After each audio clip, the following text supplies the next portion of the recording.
James is a mixed traffic engine. He can pull both freight cars and coaches.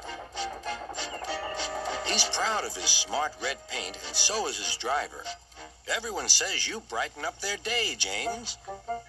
One morning, James whistled loudly at the other engines. Look at me. I am the smartest, most useful engine on the line. Rubbish, replied Thomas. We're all useful. Sir Topham Hatt says so, and he's head of the whole railway. You know what, James? Added Percy. What? Replied James. You're getting all puffed up. James huffed away. Later, he was still boasting. I'm the pride of the line. I saw you pulling freight cars, snorted Gordon. You're only a goods engine.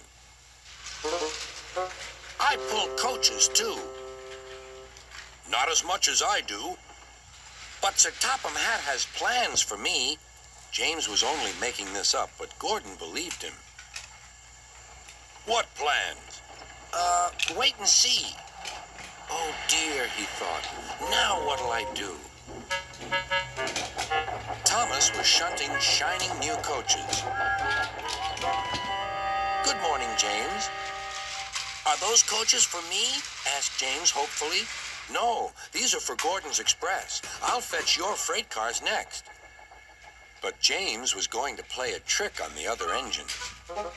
Actually, Thomas, I'm taking the coaches. Sir Topham Hatt asked me to tell you. What about the cars? Asked Thomas. Give them to Gordon. Come on, Thomas, said his driver. Orders are orders. So when James's driver returned, James was coupled to the coaches and he puffed away.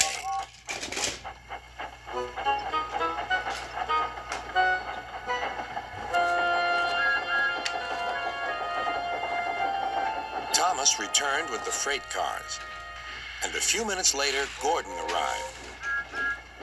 Where's the express? Thomas told him about James, and so here are your cars. Gordon was very cross, and so was his driver. Wait till Sir Topham Hatt hears about this. Meanwhile, James was enjoying himself enormously. What a clever plan! What a clever plan! He chuffed. Then he saw Sir Topham Hatt. Some jokes are funny, but not this one, James. You have caused confusion. Yes, sir, said James.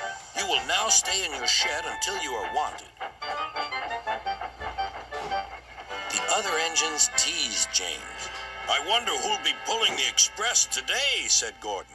I expect it'll be you, replied Henry. James is stuck in the shed for being silly. James felt sad. Next morning, he went back to work. Hello, whistled Thomas. Good to see you out and about again. I'm sorry I tricked you, said James. Are these my cars? Yes, replied Thomas kindly. They are pleased to have you back. James set off to the harbor with his train of freight cars. He bustled about all day, pushing and pulling them into place.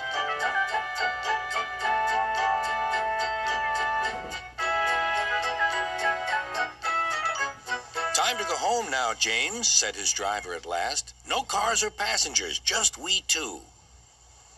But his driver was wrong. Excuse me, called a man. I have a meeting with Sir Topham Hatt, and I mustn't be late. May I ride back with you? Of course, replied James's driver. Then he whispered to James, This gentleman is a railway inspector. James was most impressed. He steamed along the line as smoothly and quickly as he could.